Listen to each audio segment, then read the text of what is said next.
Hello, and greetings. I'm so glad to see you today. And this is part of an ongoing series that I've been doing on, really the big FAQ of Heilkunst and all the different things that we do in our treatment plans. As always, if you're here with me live, please feel free to type in your question or your comment right below the video. And, depending, we can go into some of the questions that might come up. Or likewise, if you are watching this after the fact as a replay, same thing. You can put in your questions and comments, and I will continue to collect those and bring them forward into a future session. So today's first topic is really getting into one of the therapeutic tools that we use. I've talked about this before. It's the CoRe-Inergetix bioresonance system. That's kind of a bit of a mouthful. It's a kind of a big bunch of words, but nothing to be afraid of. I'm not going to, as I said, I've talked about it in other videos. I'm not going to re-explain how it works, but I'm going to get into a specific part of it because a question came up from a patient last week. We did a core scan, as I often do with my patients, and the core scan um, is, well, I guess this is really the topic today, is what's in a core scan and what can we see and how does that help us with our diagnosis, and the progression of a patient's treatment plan, and some of these bigger questions. If you've never seen a core scan, it's, well, at a simple level, it's just a list, like, just like if you go to the allopathic clinic and get a blood test or something like that, you're going to get a report which just lists a bunch of things. So like anything else, you kind of need to have a certain form of understanding of how this report was constructed, and therefore how to read it. How does it help us into our diagnosis? So this particular patient, I'm not doing a full case study. That's not my point here. That's, that discussion is more extensive and just between me and that patient one-on-one. I just want to use her question as an example here. I think it helps us in a broader way understand some of these concepts in Heilkunst. So one of the things that came up in her particular core report this time was actually an allopathic label called myotonic dystrophy. Okay, and as I say, it's an allopathic label. It has a certain meaning. It has to do with the kind of a progressive degenerative condition in the muscular system of the body. It can be quite a dire situation in terms of health. But as I'm kind of alluding to, this being an allopathic label, we have to take that term very carefully, right? Because the whole world of allopathic medicine, allopathic thinking, allopathic diagnosis and treatments, and all the things of that world are kind of built on some very distorted presumptions, about the human being, about life, about health, about disease. It's a whole. It's like when you go to the circus or the fair, or whatever, and you pay for your extra ticket to go through the house of mirrors, right? The fun house. And it's a strange experience because nothing seems real, and you think you see yourself, but then you're all distorted and you're too tall, or you think you're over there, but then you're actually over here. It's this whole world of distortions. I'm just using this as an analogy to what you start to get into in the allopathic world. So you get their distorted diagnostic labels, such as myotonic dystrophy. There's nothing real or concrete about that. As I said, I have other videos talking about more of this topic.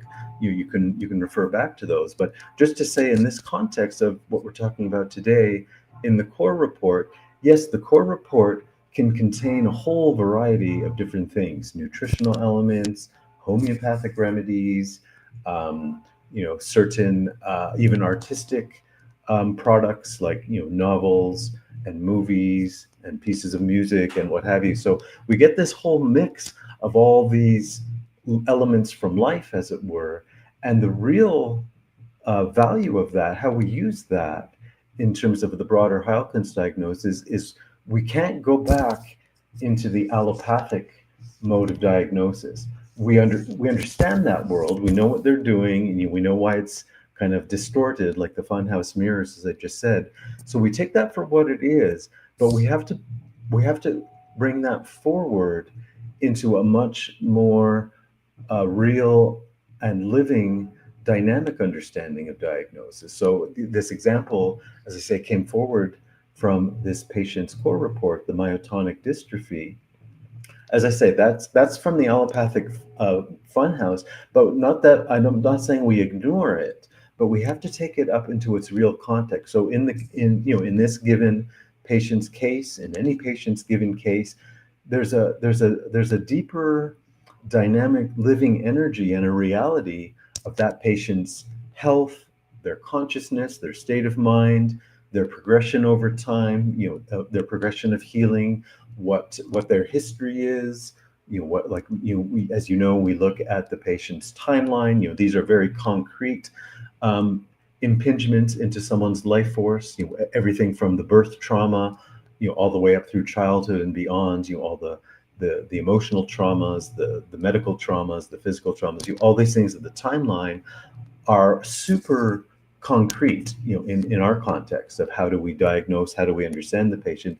So we take, to stay with our example here, we take this allopathic element that's come in through the core and take it for what it is, say within the context of this patient's history and all the rest of it.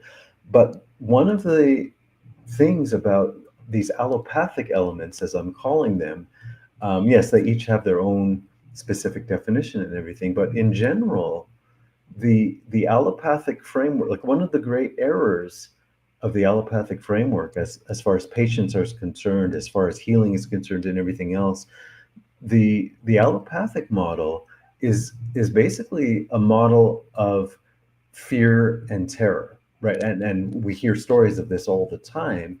Doctors, um, working to get their patients to do what they want them to do out of fear. If you don't, give your child, this medicine or do this or that. If you don't take this medicine, then things are going to get really bad. You're going to die. It's like it's all fear, fear, fear, fear, fear. And in a sense, it has to be, because the allopathic model doesn't understand cure. They don't understand health. They don't understand how to cure a disease. They don't understand all the most essential things. So what you're left with is fear and terror. We live in a chaotic world, and diseases, things are coming to get us all the time. We have to take out our drugs, like our guns, and shoot at these dangers all the time.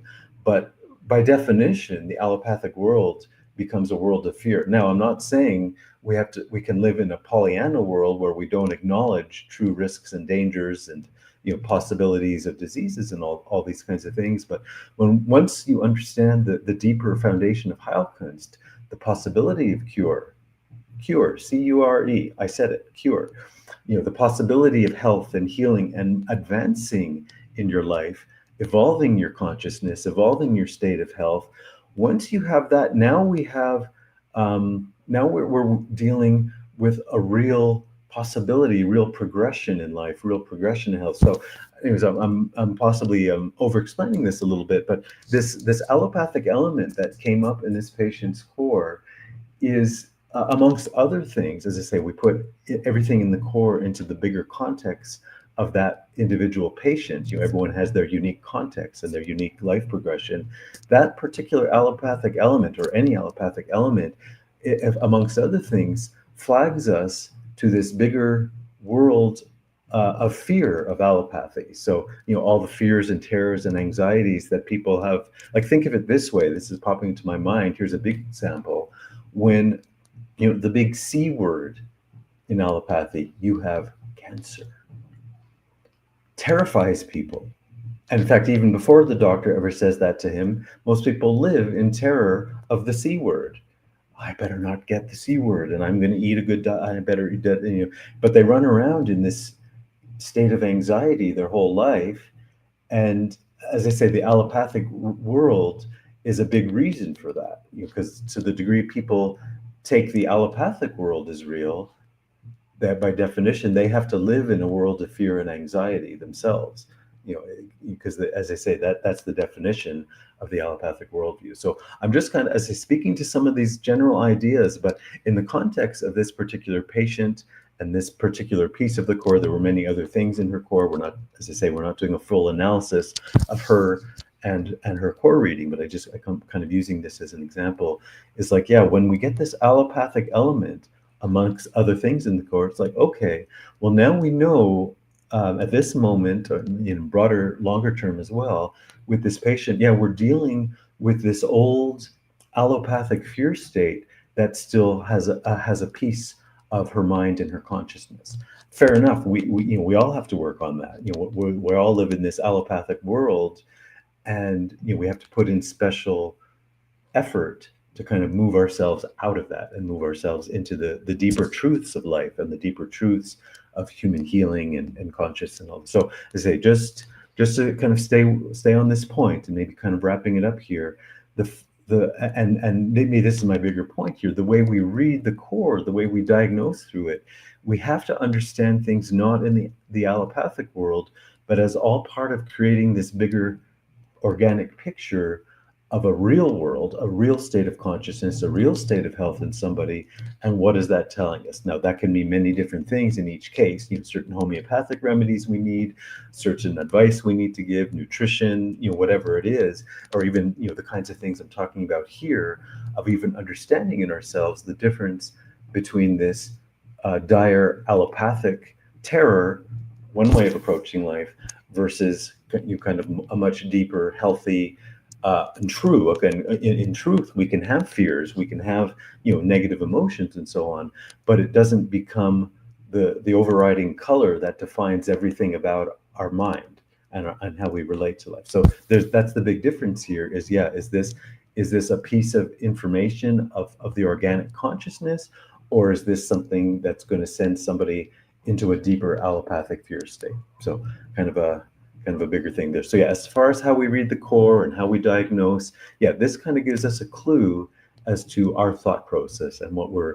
kind of guiding the patient's treatment plan towards, and of course what we're trying to guide the patient towards in their own self-healing. We ultimately all have to come to that point of responsibility and health, self-healing. So I'll kind of leave that there. I just wanted to kind of sketch out some of this bigger concept here, because it does play into every core reading in one way or another. It's like, what consciousness are we able to read that core in? Because the core does not speak in regular black and white English. 1 + 1 is 2, and here's a nutrient. No. You have to get into this bigger living consciousness, what we call an etheric consciousness, and start to see what the real picture is behind something. So I will leave it at that. And as I say, if you have any questions, feel free to put them in.